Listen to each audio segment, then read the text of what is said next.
Hello everyone. In this video, I'll show you how to set up auto reply on Outlook. So let's start the video.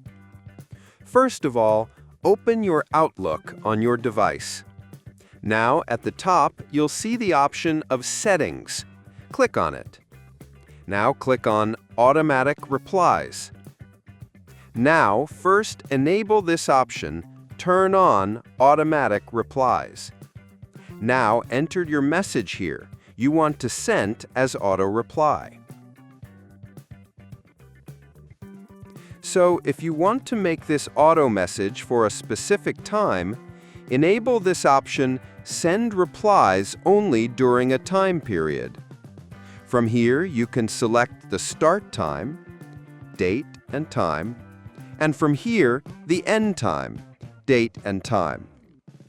And if you want to only send this message to contacts, check this option. And after everything, click on Save. As you can see, that auto reply is turned on. So that's it. This is how you can set up auto reply on Outlook. I hope this video was helpful. Subscribe the channel for more videos.